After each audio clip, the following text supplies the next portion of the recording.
Post a comment. Bab 237. Aku tidak menyalahkanmu, kamu tidak perlu terlalu gugup, kata Chen Ye. Apakah kamu harimau? Juya tersenyum, terima kasih Tuan Ye atas pengertiannya. Oke, karena pedang telah dilemparkan, aku tidak akan tinggal di sini lagi. Kali ini, Chen Ye berutang budi padamu kepada keluarga Zhou. Jika kamu membutuhkannya, kamu bisa datang kepadaku, kata Chen Ye. Pedang pembunuh naga telah selesai, Chen Ye dalam suasana hati yang baik, bantuan bukanlah apa-apa. Mendengar kalimat ini, Juya jelas sedikit bersemangat. Pada saat yang sama, dia juga berpikir bahwa ketika dia berada di kedai kopi, dia dengan konyol berjanji untuk memberi Chen Ye bantuan dari keluarga Zhou. Dibandingkan dengan bantuan Chen Ye, keluarga Zhou-nya benar-benar tidak berharga. Chen Ye tiba-tiba memikirkan sesuatu lagi, dan berkata kepada Juya, saya harap tidak ada yang tahu apa yang terjadi hari ini, dapatkah Anda menjaminnya? Juya mengangguk dengan keras, jangan khawatir, Tuan Ye, baik saya maupun Hilal tidak akan mengatakan ini. Bagus. Chen Ye mengangguk dan pergi keluar, dan bahkan memanggil Xiao Deng dan memintanya untuk datang ke rumah Zhou untuk menjemputnya. Tak lama kemudian, mobil Xiao Deng datang, dan Chen Ye masuk ke dalam mobil dan tidak kembali ke villa, tetapi terlebih dahulu membiarkan Xiao Deng pergi ke rumah Wu. Cedera Wu Xiangming seharusnya hampir sembuh, dan dia harus memeriksanya. Ketika dia tiba di rumah Wu, dia menemukan bahwa Wu Xiangming sedang berlatih tinju di rumah Wu. Pulihkan begitu cepat, kata Chen Ye. Dia sedikit terkejut, sepertinya pil obatnya bekerja dengan sangat baik. Mendengar suara Chen Ye, Wu Xiangming dengan cepat menutup tinjunya, mendatangi Chen Ye, dan berkata dengan hormat, Wu Xiangming telah melihat Tuan Ye. Ulurkan tanganmu dan biarkan aku merasakan lukamu. Perintah Chen Ye. Ya, Tuan Ye. Wu Xiangming berkata dengan penuh semangat. Chen Ye merasakannya dan menemukan bahwa cedera Wu Xiangming telah pulih dengan sangat baik. Di bawah pengaruh obat-obatan itu, dia hampir terlahir kembali dari patah tulang. Tidak buruk. Sepertinya Wu Xinlan merawatmu dengan baik. Wu Xiangming mengangguk, terima kasih kepada Wu Xinlan untuk kali ini, sekarang dia berkultivasi di dalamnya, apakah Anda ingin dia keluar untuk menemui Tuan Ye? Tidak dibutuhkan. Chen Ye mengeluarkan 20 pil dari sakunya, dan berkata dengan serius, pil ini masih aturan lama. Saya akan memberi Anda tujuan. Dalam 2 bulan, Anda akan berada di antara 150 master Cina teratas. Bisakah Anda melakukannya? Mata Wu Xiangming menyusut ketika dia mendengar kalimat ini tidak mungkin sebelumnya. Tetapi dengan latihan dan pil obat Tuan Ye, hal yang tidak mungkin menjadi mungkin. Wu Xiangming menggertakkan giginya, mengepalkan kedua tangannya dan berjanji, Tuan Ye, aku berjanji padamu. Oke, kamu bisa tinggal di sini selama beberapa hari, dan kemudian hubungi aku ketika lukanya benar-benar sembuh. Ya, Tuan Ye. Chen Ye meninggalkan rumah Wu dan hendak masuk ke mobil ketika suara menembus udara terdengar. Matanya menyipit, dan bila angin keluar dari tangannya. Bila angin bertabrakan dengan benda terbang dan meledak secara langsung. Yang mengejutkan, benda terbang itu ternyata adalah daun. Memetik daun dan menyakiti orang, dia bisa melakukan ini, tetapi di Provinsi Jiangnan, dia belum melihat banyak orang yang bisa melakukan ini. Tampaknya seorang master telah datang ke pintu. Reaksi pertama Chen Ye adalah Biro Seni Bela Diri Huaxia. Meskipun mereka telah setuju untuk bertarung melawan platform seni bela diri dengan pihak itu, tidak pasti apakah pihak lain akan diam-diam mengambil tindakan. Dia tidak memiliki simpati untuk Departemen Biro Seni Bela Diri. Ini semua sekelompok rakyat jelata. Xiao Deng di kursi pengemudi juga menemukan sesuatu, mengeluarkan senjata dari pinggangnya, dan hanya memikirkannya, Chen Ye berbicara. Xiao Deng, kamu di dalam mobil, aku akan menangani urusan luar. Xiao Deng terkejut, dan dengan cepat berkata, Tuan Ye, apakah Anda perlu memberitahu jiwa naga? Aku bisa menangani hal kecil ini sendiri. Xiao Deng mengangguk, dia masih percaya pada Tuan Ye, bagaimanapun, kepala instruktur jiwa naga tidak hanya melihatnya. Setelah berbicara, Chen Ye berjalan menuju tempat di mana dedaunan terbang. Ada jalan yang ditumbuhi pepohonan di sebelah rumah Wu. Lingkungan yang tenang. Seorang pria parubaya berdiri di kejauhan dengan punggung menghadap Chen Ye. Tidak berbicara. Chen Ye menatap pria parubaya dengan mata yang menarik, dia yakin dia belum pernah melihatnya sebelumnya. Mengapa Anda mengambil tindakan terhadap saya? Chen Ye berkata, nadanya tidak berfluktuasi sama sekali. Mendengar kalimat ini, pria parubaya itu tertawa dan tertawa terbahak-bahak, saya hanya ingin tahu, betapa menakutkannya pemburu yang membuat pasukan yang tak terhitung jumlahnya di Provinsi Jiangnan merasa takut. Saat ini, sepertinya Anda tidak mengecewakan saya. Mata Chen Ye acuh tak acuh dan dia berkata, apakah Biro Seni Bela Diri Huaxia mengirimmu ke sini?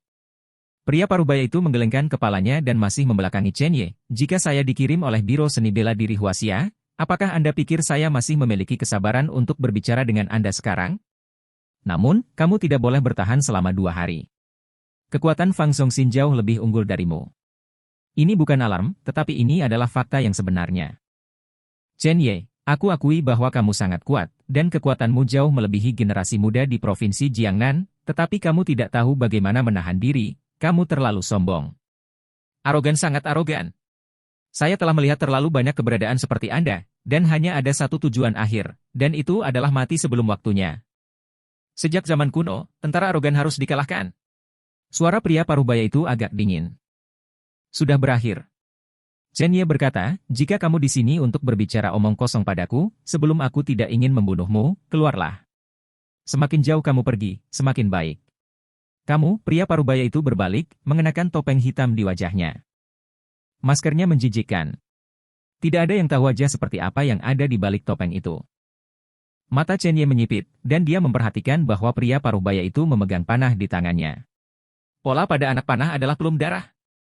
Istana pelum darah. Tidak bisa salah. Chen Ye mengambil langkah dan meletakkan tangannya di belakangnya. Istana pelum darah mengirimmu untuk membunuhku? Pria parubaya itu menggelengkan kepalanya dan berkata, pembunuh Istana Suemei tidak memiliki banyak omong kosong. Karena Anda mengenali Istana Suemei, saya tidak perlu berbicara omong kosong dengan Anda. Saya meminta Anda untuk menemui saya kemarin, kenapa kamu tidak melihatku? Chen Ye langsung bereaksi, dan pria parubaya di depannya ternyata adalah pemimpin Istana Pelum Darah Cabang Jiangnan, Ling Feng. Dia tidak menyangka bahwa orang ini akan mengambil inisiatif untuk datang menemuinya. Mungkinkah hanya karena kamu Ling Feng, aku ingin bertemu denganmu? Konyol. Setelah Chen Ye selesai berbicara, dia berbalik dan pergi, seolah-olah Ling Feng adalah udara di depannya. Tepat ketika Chen Ye mengambil 3 langkah, sebuah suara dingin datang dari belakang, saya menyinggung kuil Suemei. Jika saya memberitahu sekelompok orang di ibu kota, apakah menurut Anda hidup Anda akan damai? Bahkan jika kamu tidak memikirkannya, kamu harus memikirkan orang-orang di sekitarmu, seperti Xiao Sui, atau Sani. Mendengar ini, Chen Ye menghentikan langkahnya. Jejak energi yang menyesakkan melonjak ke seluruh tubuhnya secara instan, dia berbalik, dan mata sedingin es itu melesat seperti pedang tajam. Tampaknya menembus dada Ling Feng. Dingin. Erosi tulang. Apakah kamu mengancamku? Aku benci ancaman, aku sangat membencinya. Bab 238. Ling Feng sedikit terkejut, dia mundur selangkah tanpa sadar, mata sedingin es yang hanya dia lihat pada satu orang. Pembunuh pertama Istana Pelum Darah. Dia bahkan merasakan jejak roh jahat melonjak di udara, seolah siap untuk memotong kulitnya sendiri. Ada beberapa jejak di topeng di wajahnya, membuat suara mendesis. Chen Ye, kamu membunuh orang kuat di Istana Pelum Darahku, bukankah seharusnya kamu memberiku penjelasan? Chen Ye mengeluarkan sebatang rokok dari sakunya dan langsung menyalakannya. Kau ingin menjelaskan? Kalau begitu aku menghancurkan Istana Pelum Darahmu, apakah itu penjelasan? Suaranya sangat dingin. Dia tidak ingin ikut campur dalam urusan Istana Suemei, tetapi jika pihak lain berani menyentuh orang-orang di sekitarnya, dia tidak akan keberatan bahwa Istana Suemei tidak dapat melihat matahari besok. Mungkin kekuatannya saat ini tidak cukup, tetapi Chen Qincang, yang memindahkan batu nisan kedua, sudah cukup. Dia tidak pernah berani menggunakan kartu truf ini, hanya ingin menggunakannya untuk menghadapi keberadaan yang mengancamnya. Apakah itu Istana Pelum Darah atau Biro Seni Bela Diri Huaxia? Bahkan jika ada batas waktu. Tetapi dalam beberapa jam, membantai semuanya sudah cukup. Pada saat ini, Chen Ye meledak dengan momentum yang sangat kuat, dan semua energi spiritual dari dunia sekitarnya berbalik ke arah Chen Ye dengan cepat. Untuk beberapa alasan, mata Ling Feng memiliki sedikit ketakutan. Dia bahkan merasa bahwa jika Chen Ye ingin bunuh diri, dia tidak akan pernah bisa keluar dari jalan ini hari ini. Mungkinkah pemahamannya tentang subkekuatan ini tidak cukup menyeluruh? Menghancurkan Istana Pelum Darah. Dia menggelengkan kepalanya, yakin bahwa pihak lain sombong.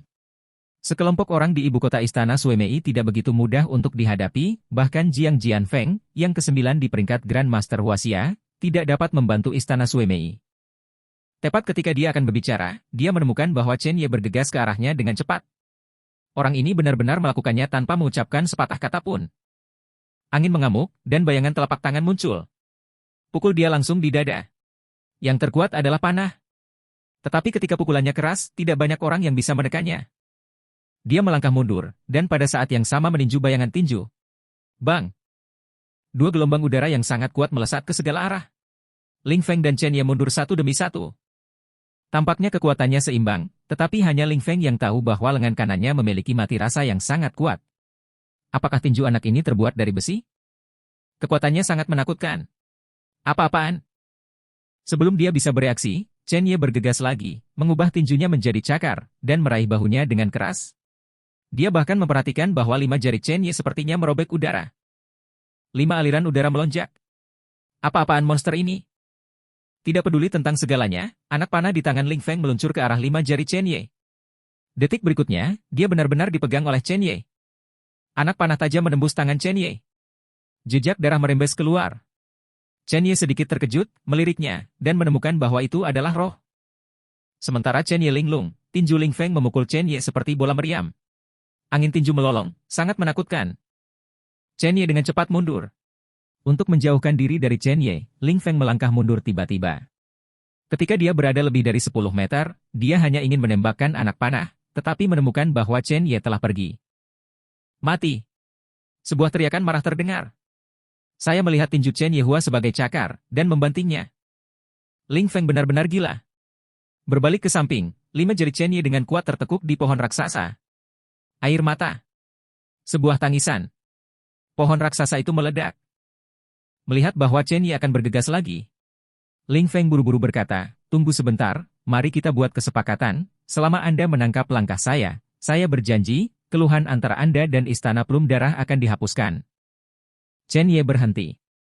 Untuk membunuh Istana Plum Darah, seseorang harus menggunakan kartu truf dari kuburan reinkarnasi. Jika Anda tidak menggunakannya, itu secara alami yang terbaik untuk memecahkan masalah ini.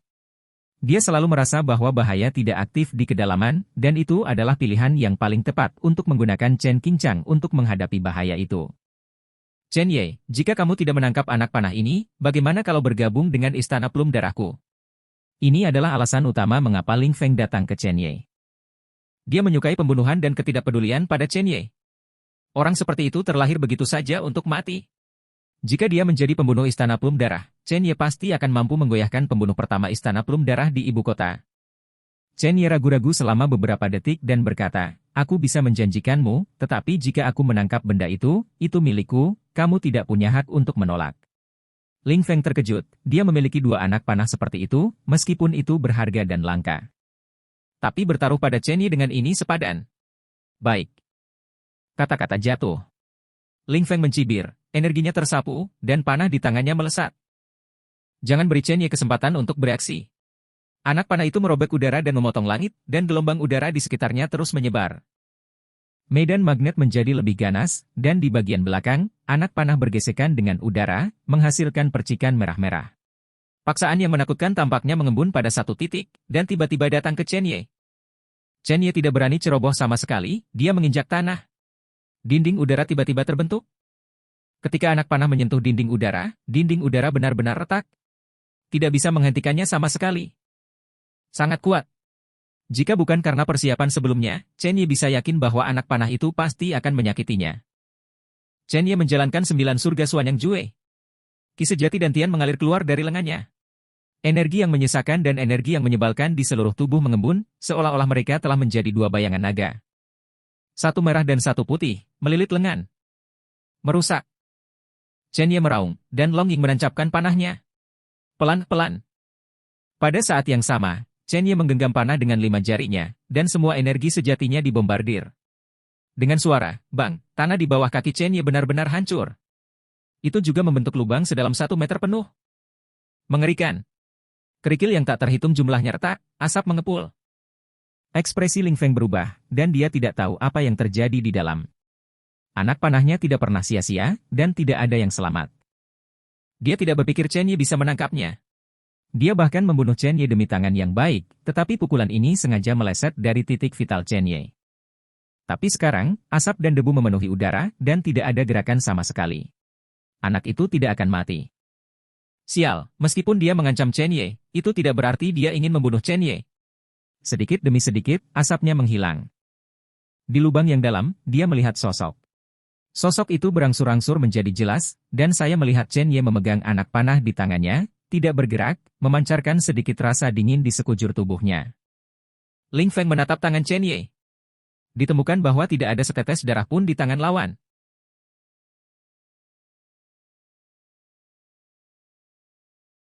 Bagaimana bisa? Anak panahnya ditangkap oleh seorang anak? Di bawah janji anak panah, tidak ada hidup atau mati. Bagaimana anak ini melakukannya? Rasa takut menyebar ke tubuh Ling Feng. Dia menemukan bahwa dia telah jauh meremehkan Chen Ye, yang lahir entah dari mana. Tiba-tiba, Chen Ye mengangkat kepalanya, dan senyum muncul di sudut mulutnya. Mulai sekarang, benda ini milikku. Juga, jika seseorang yang saya kenal berani menyentuh saya di Istana Plum Darah, saya berjanji, saya akan bunuh diri di Istana Plum Darah, dan kemudian menggunakan panah ini untuk menembus plum darah di antara alis Anda. Jika kamu tidak percaya padaku, kamu bisa